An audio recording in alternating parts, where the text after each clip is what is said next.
عمران خان جشن آزادی زمان پارک میں منائیں گے، اگر ایسا نہ ہوا میں صحافت چھوڑ دوں گا۔ سینئر صحافی حامد میر کا شربہ دعویٰ، عمران خان کی ڈیل پکی ہو چکی ہے اور وہ بہت جلد جیل سے باہر آ رہے ہیں۔ حامد میر نے بڑی خوشخبری سنا دی، آئی پہلی ویڈیو دیکھیں پھر اس پر تفصیل سے بات کرتے ہیں۔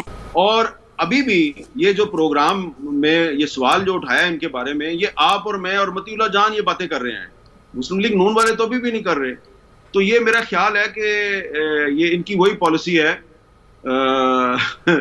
کہ 100 پیاز بھی کھاؤ تو 100 چھتر بھی کھاؤ۔ ان کو پیاز کھانے کا شوق ہے، ان کو چھتر بھی کھانے کا شوق ہے، یہ بے شک خاموش رہے، ان کو چھتر پڑتے رہیں گے۔ تو حامد میر، آپ سے میرا پہلا سوال یہ، اور یہ سوال میں اپنے باقی پینلسٹ سے بھی ریپیٹ کروں گا، کہ اس میں تو کوئی عجیب بات نہیں ہے کہ ریٹائرمنٹ کے بعد کوئی بھی جرنیل جو ہے وہ کسی بھی جماعت کے کسی بھی میٹنگ کے اندر شرکت کرے یا اس کو لیڈ کرے یا اس کے کینڈیڈیٹ کو سپورٹ کرے بطور شہری، یہ تو اس کا حق ہے۔ یہ اس تک تو ہمارے میرے خیال میں اتفاق رائے ہے یا نہیں؟ دیکھیں، بطور ایک پاکستانی شہری کے، ایک ریٹائرڈ آرمی آفیسر کے، اگر جنرل ظہیر صاحب یا کوئی بھی ریٹائرڈ آرمی آفیسر جو ہے وہ کسی بھی پولیٹیکل پارٹی کے کسی جلسے میں یا اس کے فنکشن میں جاتا ہے اور اسٹیج پہ اس پارٹی کا جھنڈا بھی لگا ہوتا ہے، تو اس میں کوئی، میرے ذاتی خیال میں تو کوئی حرج کی بات نہیں ہے۔ لیکن جو جنرل ظہیر الاسلام ہے، ان کے حوالے سے کچھ پھر سوالات تو پیدا ہوتے ہیں نا، کیونکہ جب 2014 میں عمران خان نے دھرنا دیا تھا تو اس وقت اس دھرنے کے پیچھے جو ہاتھ قرار دیا جا رہا تھا، اس وقت کی حکومت بھی کہتی تھی کہ اس دھرنے کے پیچھے خفیہ ہاتھ ہے۔ تو اس وقت جنرل ظہیر صاحب جو ہیں وہ آئی ایس آئی کے سربراہ تھے اور ان پہ الزام آتا تھا، اور بعد میں بڑی دفعہ یہ بات ہم نے سنی کہ انہوں نے ایک جو بزنس مین ہے ان کے ذریعے کوشش کی کہ نواز شریف صاحب استعفیٰ دے دیں۔ تو کافی کہانیاں ہیں، اور اس کے بعد پھر ان کے جو ساتھی اس وقت ان کے ساتھ کام کر رہے تھے جو ریٹائر ہو گئے، انہوں نے پھر پرائیویٹلی ہمیں بہت سی باتیں جو ہیں ہمارے سامنے، انہوں نے کنفیشنل سٹیٹمنٹس بھی دیں اور بتایا کہ کیا کچھ ہوتا رہا۔ تو میں صرف یہی کہوں گا کہ اب یہ تو شہباز شریف صاحب کی حکومت ہے، نواز شریف صاحب کی پارٹی جو ہے وہ وکٹم بنی تھی 2014 کے دھرنے کا، اور کچھ جو مسلم لیگ نون کے رہنما جو ہیں انہوں نے جب ان کا ذکر کیا تھا تو اس وقت نواز شریف صاحب نے ان رہنماؤں کے خلاف کارروائی کر دی، جیسا کہ وہ مشاہد اللہ صاحب تھے، انہوں نے ان کا ذکر کیا ایک انٹرویو میں، تو ان کو انہوں نے منسٹری سے فارغ کر دیا تھا۔ تو مسلم لیگ نون کو اگر کوئی اعتراض نہیں ہے جنرل ظہیر الاسلام صاحب کی سیاسی سرگرمیوں پہ، اور انہوں نے ابھی تک میرا خیال ہے کوئی آواز بلند نہیں کی، تو میں اور آپ کون ہوتے ہیں؟ لیکن ایز اے جرنلسٹ یہ یقیناً ہمارا رائٹ ہے کہ ہم پوچھیں کہ کیا یہ کہنا درست ہوگا کہ پہنچی وہیں پہ خاک جہاں کا خمیر تھا، آپ نے پی ٹی آئی بنائی، اس کو کھڑا کیا، اور اس کے بعد پھر آپ ریٹائر ہوئے اور واپس آپ ہی اسی پی ٹی آئی میں جا کے اس کے سٹیج پہ کھڑے ہو گئے۔ اور کیا یہ درست ہے کہ آپ اور آپ کے کچھ دیگر جو ریٹائرڈ دوست ہیں وہ آج کل بہت سی اہم شخصیات سے ملاقاتیں کر رہے ہیں، جوڈیشری کے لوگوں سے ملاقاتیں کر رہے ہیں، بیوروکریٹس کے ساتھ ملاقاتیں کر رہے ہیں، کوئی میڈیا ہاؤسز کے مالکان کے ساتھ ملاقاتیں کر رہے ہیں، اور ان کو بتا رہے ہیں جناب کہ پی ٹی آئی اگر واپس اقتدار میں نہ آئی تو پاکستان کے حالات بڑے خراب ہو جائیں گے۔ یہ ہم پرانے کٹوں کی بات کر رہے تھے، آپ نے 2-3 نئے کٹے بھی کھول دیے ہیں۔ حامد، بہت سارے جو موجودہ ہنگامے ہیں سیاسی اور بہت سارے جو لچھے ہیں سیاسی، ان کی اگر آپ نے سرے تلاش کر رہے ہیں تو 2014 میں واپس جانا ہوگا، یا بلکہ شاید اس سے بھی تھوڑا سا پیچھے۔ یہ مرحوم سینیٹر مشاہد اللہ پاکستان مسلم لیگ نون کے، انہوں نے بی بی سی کو اگست 2015 میں انٹرویو دیا جس میں انہوں نے اسی آڈیو ٹیپ کا ذکر کیا جس کا آپ نے پہلے ذکر کیا، تفصیل کے ساتھ آپ نے بھی ذکر کیا، اور پھر عامر الیاس نے بتایا کہ اس قسم کے معاملے کے اوپر نواز شریف کا رد عمل کیا تھا، جس میں انہوں نے کہا کہ audio tape obtained by the intelligence bureau was played during a meeting between Prime Minister Nawaz Sharif and Raheel Sharif last year in which Zahirul Islam could be heard giving instructions to raid the Prime Minister's house۔ یہ story کا کوٹ ہے۔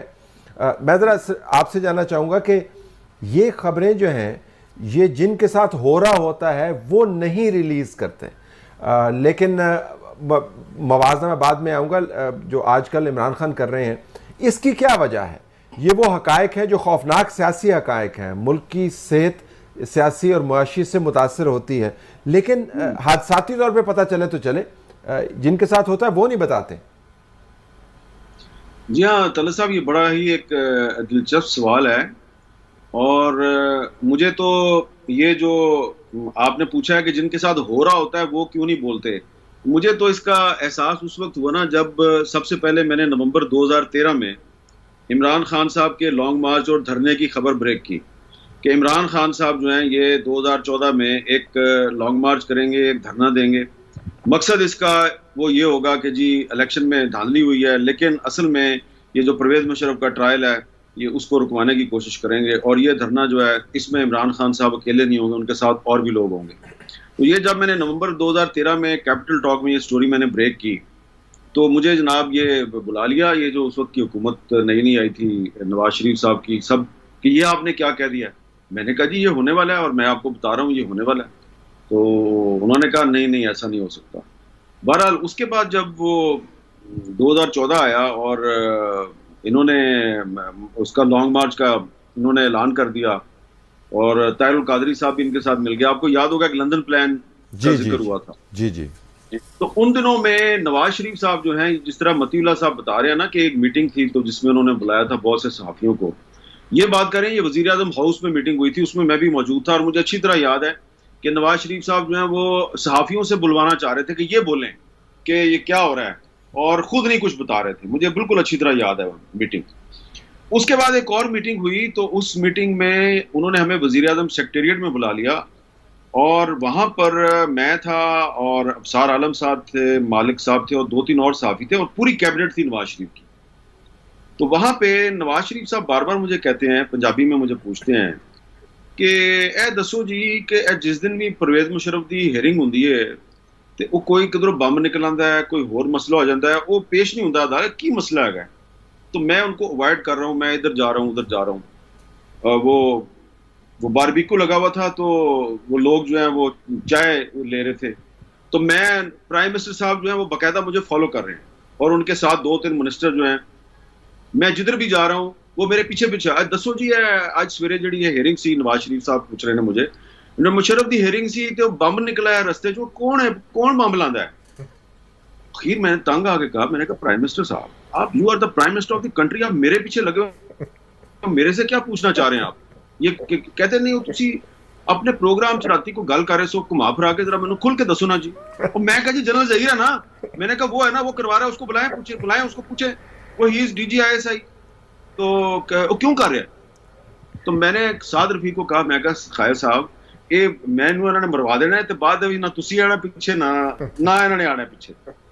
تو میں نے ان کو بتایا کہ جی یہ مجھے باقاعدہ جو ہے میں نے ان کو اس دن بتایا، میں نے کہا میں نے لکھ کے دیا ہوا ہے اپنے ادارے کی مینجمنٹ کو کہ مجھے روکا جا رہا ہے کہ یہ جو آپ مشرف کے ٹرائل کے حوالے سے اور مسنگ پرسنز کے حوالے سے جو آپ کام کر رہے ہیں یہ نہ کریں ورنہ بڑے سخت اس کے سنگین نتائج بھگتنے پڑیں گے. میں نے کہا میں نے لکھ کے دے دیا ہوا ہے اور میں نے اس میں اس کو نامینیٹ کیا کہ اگر مجھے کچھ ہوگا تو یہ بندہ رسپانسبل ہوگا. میں وہاں سے نکلا ہوں، جب وہاں سے میں نکلا ہوں وزیر اعظم سیکریٹریٹ سے، تو یہ جب میں پرانا اسٹیٹ بینک بلڈنگ ہے جہاں پہ اب نادرا کا دفتر ہے، میں اس کے سامنے پہنچا ہوں تو مجھے ان کے ایک سبارڈینیٹ کی کال آ گئی، کہتے ہیں جی آپ نے اچھا نہیں کیا اور آپ نے ہمارے باس کا نام لے دیا. اب اس کے بعد وہ پھر کیا ہوا، پھر میرے پہ اٹیک ہو گیا، پھر میں بچ گیا اس اٹیک میں. پھر ایک سپریم کورٹ کے 3 ججوں کا کمیشن بنا. اب وہ کمیشن جو ہے وہ پہلے اس نے مجھے کراچی بلایا، پھر مجھے وہ اسلام آباد بار بار بلاتا تھا. تو میں نے کمیشن کو یہ جو باتیں میں آپ کو بتا رہا ہوں یہ میں نے ساری باتیں کمیشن کو بتائیں. تو اس کمیشن کے جو سربراہ تھے انور ظہیر جمالی صاحب جو کہ چیف جسٹس آف پاکستان تھے، وہ گھما پھرا کے کہیں کہ نہیں یہ اٹیک جو ہے نا یہ آپ پر اٹیک جو ہے یہ آپ کے ادارے نے خود کروایا. تو دوسرے جائی تھے جو اعجاز افضل صاحب، وہ کہتے ہیں نہیں بہتر یہ ہے کہ ہم جنرل ظہیر کو بلا لیتے ہیں کیونکہ یہ تو مضروب ہے، یہ وکٹم ہے، یہ الزام لگا رہا ہے اور اس نے پہلے لکھ کے دیا ہوا تھا، بہتر ہے ہم ان کو بلا لیتے ہیں. تو انہوں نے کہا اچھا جی بلا لیں. اب جناب اس کے بعد ہم انتظار کر رہے ہیں. تو اس وقت کے جو ڈیفنس سیکرٹری تھے جن کے ساتھ پچھلے دنوں یہ ہمارے صحافی دوست ہیں، ان کا ایک پریس کلب کے باہر اجتماع میں ٹاکرا بھی ہوا. وہ ڈیفنس سیکرٹری صاحب جو ہیں وہ جی تو ان کو بھی بلایا گیا. وہ آئے، انہوں نے ایک سٹیٹمنٹ دی ریٹن اور چلے گئے. لیکن وہ ناظرین، عمران خان کی رہائی کے حوالے سے ایک بار پھر ایک اہم بات سامنے آئی ہے، اور اس مرتبہ یہ بات معروف صحافی حامد میر نے اپنے پروگرام میں کی ہے۔ حامد میر کے مطابق آنے والے دنوں میں عمران خان کے جیل سے باہر آنے کا امکان موجود ہے، جس کے بعد سیاسی حلقوں میں ایک بار نئی بحث شروع کر دی ہے۔ اس گفتگو کے دوران مطیع اللہ جان بھی حامد میر کے ساتھ پروگرام میں موجود تھے اور دونوں نے موجودہ سیاسی صورتحال پر اور عمران خان کے معاملے پر اپنی رائے کا اظہار کیا۔ اب یہاں اصل سوال یہ ہے کہ کیا واقعی آنے والے دنوں میں عمران خان کی رہائی کے حوالے سے کوئی بڑی پیش رفت سامنے آئی ہے، یا یہ صرف ایک سیاسی امکان ہے جسے حالات واضح کریں گے؟ فی الحال حتمی طور پر کچھ ناقابل از وقت ہوگا۔ حامد میر جیسے سینئر صحافی کی جانب سے عمران خان کی ممکنہ رہائی کا ذکر یقیناً توجہ حاصل کر رہا ہے۔ اب دیکھنا یہ ہے کہ آنے والے دنوں میں یہ بات کس حد تک درست ثابت ہوتی ہے اور عمران خان کے معاملے میں کیا نیا موڑ سامنے آتا ہے۔ آپ اس بارے میں کیا سوچتے ہیں؟ اپنی رائے کمنٹ میں ضرور بتائیے گا۔ Thank for watching. اللہ حافظ۔